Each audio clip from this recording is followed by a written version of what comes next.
Welcome to Mission Ayurveda. This is Dr. Alisha, working as assistant professor in Department of Kai Chikitsa. I have done my graduation from Chaudhary Brum Prakash Ayurvedic Sansthan, New Delhi. So, आज के मंथन 2.0 batch के orientation lecture में हम 2 point cover करेंगे, schedule of Manthan 2.0 and our master plan of learning. तो इस month जनवरी में आपकी 3 दिन क्लास कंडक्ट होगी, Monday, Wednesday, Friday on regular basis, 2 hourly, और next 4 month Feb, March, April, May में आपकी 4 to 5 classes per week conduct होगी। Beginning of every session we have question and answer round। तो बेटा कोशिश करना कि ये राउंड आप सभी जरूर अटेंड करो, क्योंकि इसके 2 मोटिव है। First, it will help me to assess your performance day by day, and other one, ये आपकी डेली पढ़ने की हैबिट को डेवलप करेगा, या आपके कॉन्फिडेंस को बूस्ट अप करेगा, या आपकी परफॉर्मेंस को इम्प्रोवाइज करेगा। तो पूरी कोशिश के साथ रेगुलर बेसिस पे ये क्वेश्चन आंसर राउंड आपको अटेंड करना है एंड डे बाय डे अपनी परफॉर्मेंस को इम्प्रूव करना है। एंड देन हर वीकेंड एक आपका वीकेंड टेस्ट होगा, ऑनलाइन वीकेंड टेस्ट आपको रेगुलर बेसिस पे अटेम्प्ट करना है। तो इसके भी 2 मोटिव है।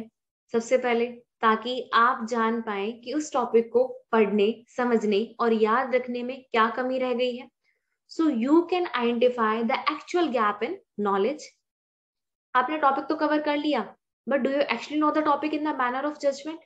क्योंकि AIPGT एग्जाम आपका MCQ बेस्ड है ना, और उसे सॉल्व और समझने की आपकी एक हैबिट होनी चाहिए कि किस तरह का क्वेश्चन किस तरह के बनते हैं, किस तरह के ट्रिकी क्वेश्चंस बनते हैं, उनको जानने की आपकी पहले से ही हैबिट डेवलप होनी चाहिए। आपने सुना होगा कि जितना ज्यादा पसीना यहाँ बहाओगे, रणभूमि में खून उतना ही कम बहेगा, है ना। तो अभी टेस्ट में आपकी गलतियां होंगी, लेकिन उनसे परेशान नहीं होना है, उनसे और सीखना है और बेहतर परफॉर्म करना है। क्योंकि प्रॉब्लम ये नहीं है कि अभी कुछ गलत हो रहा है, प्रॉब्लम ये है कि जो क्वेश्चंस गलत हुए हैं आप उनसे सीख रहे हैं या नहीं। और देखो, एरिस्टोटल ने भी कहा है कि excellence is not an act, it's a habit. Exam hall पे हमारा हमेशा रिफ्लेक्स पे काम होता है। आप एक क्वेश्चन पढ़ते हैं, उसका आंसर करते हैं, ये कई महीनों की मेहनत होती है कि आप बार बार जो है ट्रिकी क्वेश्चन से पहले से ही सॉल्व करते हैं अपने वीकेंड टेस्ट में। तो आपका माइंड पहले से ही समझ जाता है कि हाँ, ऐसे भी क्वेश्चन बन सकते हैं, इस तरह का पैटर्न भी फॉलो हो सकता है। तो वो सडन एक दिन में नहीं आता, वो कई दिन की हैबिट है, ये लॉन्ग टर्म मेमोरी का असर होता है। तो वही आपको जो है डेवलप करनी है, और एक रेगुलर बेसिस पे एक हैबिट के साथ आपको ये वीकेंड टेस्ट अटेम्प्ट करने हैं। And some exclusive sessions will be there on regular basis, जिसमें मीनवाइल हम क्लासेस के साथ ये आपके कंडक्ट होंगे। इसमें हम कुछ इंपॉर्टेंट टॉपिक कवर करेंगे, जैसे कि आयुष जनरल नॉलेज। अभी AIPGT 2021 में ही आपने देखा कि अप्रोक्स 10 to 12 आपके जो है क्वेश्चन बने हैं आयुष जनरल नॉलेज से। तो उनको हम पहले से ही पूरा डिटेल में कवर करेंगे, डिटेल डिस्कशन करेंगे, along with general knowledge, current affair, state wide general knowledge, जिससे आपकी जो स्टेट PSC में हेल्प रहेगी, जिससे मोस्ट कॉमनली क्वेश्चन पूछे जाते हैं, and some most important topic जहां से बार बार क्वेश्चन बनते हैं, जैसे कि अग्रह संग्रह, दिनचर्या, धातु के क्षय वृद्धि के लक्षण, टीका, टीकाकार, गर्भ की मासानुमासिक वृद्धि, स्नेह आदि। तो इन जो ये इंपॉर्टेंट टॉपिक्स हैं, इन पे हम डिटेल डिस्कशन करेंगे। और नेक्स्ट, हर क्लास के बाद आपको जो है रिकॉर्डेड लेक्चर प्रोवाइड होगा। जो स्टूडेंट्स किसी भी रीजन से, ड्यूटी या अदर रीजन से क्लास नहीं अटेंड कर पा रहे हैं, तो वो भी क्लास लेक्चर को कभी भी अपने टाइम के अकॉर्डिंग अटेंड कर सकते हैं। और कोशिश करो कि आप बार बार ये लेक्चर सुनो, बार बार पढ़ाई करो। और क्योंकि देखो, जितनी आपकी जो है ये ह्यूमन नेचर है कि जितनी ज्यादा आपकी सेंसेस इन्वॉल्व होती हैं, उतना ही ज्यादा आपको उस टॉपिक में इंटरेस्ट आता है, उतना ही ज्यादा आपका फोकस बन पाता है। Like when you watch a movie, तो यहाँ पे भी जब आप लेक्चर अटेंड करते हो, आपकी श्रवण इंद्रिय, आपकी दृग इंद्रिय, आपकी मन, बुद्धि सब एकाग्रित होनी चाहिए, ताकि आप अच्छे से चीजों को पढ़ सको, उसको अपने माइंड में ग्रास्प कर सको, सब कॉन्शियस मेमोरी में उसको जो है रिटेन कर सको। ठीक है। अलोंग विद आपको जो है हर क्लास के बाद शॉर्ट नोट्स प्रोवाइड होंगे रिलेटेड टू दैट टॉपिक। फिर वन टाइम एनरोलमेंट। ठीक है। इन मिशन आयुर्वेदा जिन स्टूडेंट्स ने एक बार एनरोल कर लिया है, वो एलिजिबल है फ्यूचर के सभी बैचेस, जितने रिवीजन कोर्सेज होंगे और टेस्ट सीरीज होंगी, उनको अटेंड करने के until their selection in that particular course without any extra or added charges. Then हम डिस्कस करेंगे मास्टर प्लान ऑफ लर्निंग। तो कुछ इंपॉर्टेंट पॉइंट डिस्कस करेंगे जिससे आप पढ़ाई करने के सही तरीके की आपको नॉलेज हो, है ना। जीत आपकी बाय शिव खेड़ा जी की बुक में लिखा है कि जीतने वाले कोई अलग काम नहीं करते, वो हर काम को अलग ढंग से करते हैं, है ना। तो वो अलग ढंग, वो स्ट्रैटेजी ऑफ स्टडी, वो पढ़ाई का तरीका, उनको हम डिस्कस करेंगे। तो इसमें सबसे पहले है 80-20 रूल। तो 80-20 रूल ये ऑलमोस्ट लाइफ के हर चीज में अप्लाई होता है, लेकिन पढ़ाई के सेंस में 20% smart effort can give 80% result, 80% of dull efforts can give only 20% result. तो ये आपको मैक्सिमम रिजल्ट कैसे गेन करना है उसके फंडामेंटल्स है। जैसे कि इंपॉर्टेंट है, उसके लिए कुछ मैं आपको फंडामेंटल्स बताती हूँ। सबसे पहला है रिवीजन। तो अक्सर स्टूडेंट्स सोचते हैं कि मैं अभी पढ़ लेता हूँ, अभी नेक्स्ट टॉपिक पे जल्दी से पहुंच के नेक्स्ट टॉपिक भी कवर कर लेता हूँ, रिवीजन बाद में कर लेंगे, रिवीजन बाद में कर लेंगे, है ना। लेकिन जो मोस्ट कॉमन फैक्टर होता है टुवर्ड्स बैड रिजल्ट और सक्सेस, रिवीजन ना करना। अगर हम डेली कुछ चीजें पढ़े जिन्हें भूल सकते हैं, वो हमें ज्यादा याद रहेंगी, लेकिन अगर हमें एक ही दिन में वो सब चीजें पढ़े जिन्हें हम ज्यादा भूल सकते हैं, तो वो माइंड पे उस तरह माइंड हमारा वर्क नहीं कर पाएगा। तो बेटा क्वांटिटेटिव एंड क्वालिटेटिव दोनों स्टडी को आपको मैनेज करके, मेंटेन करके, बैलेंस करके चलना है। 80% 80-20 रूल को फॉलो कर सकते हो। लाइक 80% पढ़ाई के बाद आपको 20% अपना टाइम रिवीजन को देना है। लाइक अगर आप 10 घंटे पढ़ते हैं तो कोशिश करो आप 8 घंटे पढ़ो और 2 घंटे टाइम अपना रिवीजन को दो। अगर ड्यूटीज की वजह से आप सिर्फ 5 घंटे पढ़ पाते हैं अप्रोक्स, तो आप 4 घंटे पढ़ाई और 1 घंटा रिवीजन को दो, है ना। तो इस तरह से जो है आपका एक रूटीन होना चाहिए, इस तरह से आपका डेली रूटीन में आप फॉलो करो, क्योंकि सिलेक्शन ज्यादा पढ़ के नहीं होता, सिलेक्शन उन चीज को बार बार पढ़ के होता है। तो एक्टिव रिकॉलिंग करो। कैसी आपकी हैबिट होनी चाहिए रिवीजन के टाइम पे भी, कि बुक को पहले बंद करके आपने वो टॉपिक कवर कर लिया at the time of revision, book बंद किया और उसको मन में जो है अध्ययन करो, चिंतन करो कि आपको कितना याद है, वो टॉपिक कहाँ से शुरू हुआ था, उसमें क्या क्या टॉपिक पॉइंट कवर हुए थे, तो उनके बारे में जो है एक बार ध्यान मग्न रहो।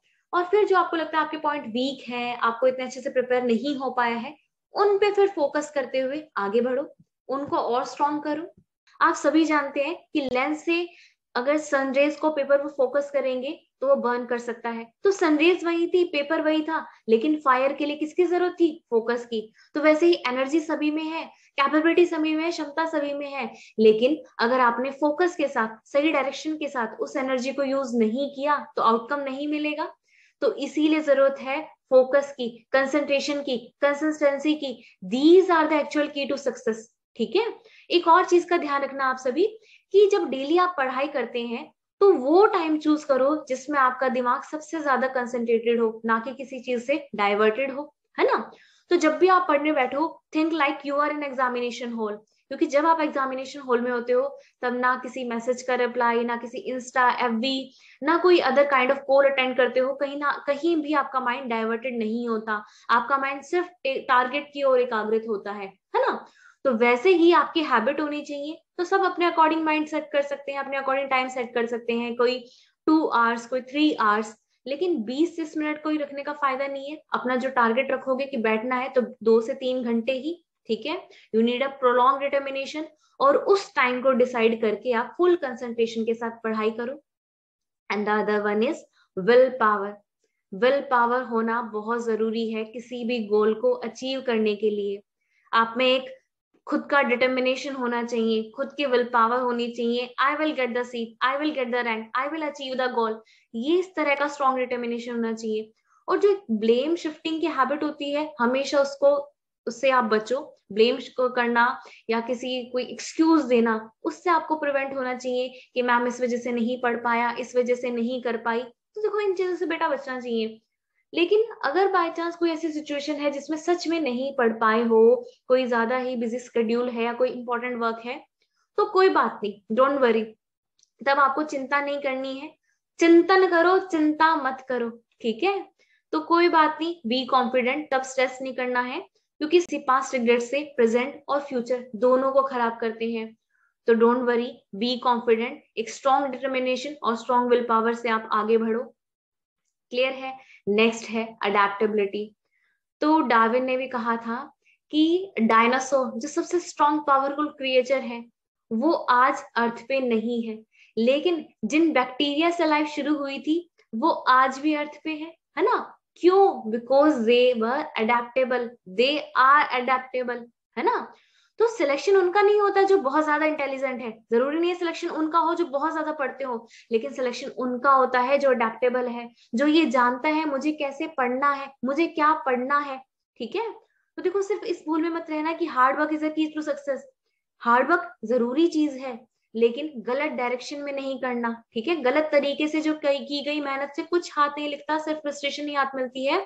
तो क्योंकि देखो, मेहनत करके असफल लोगों की बहुत तादाद है, तो जरूरी है मेहनत सही डायरेक्शन में करना, सही फोकस, सही कंसंट्रेशन के साथ करना, है ना?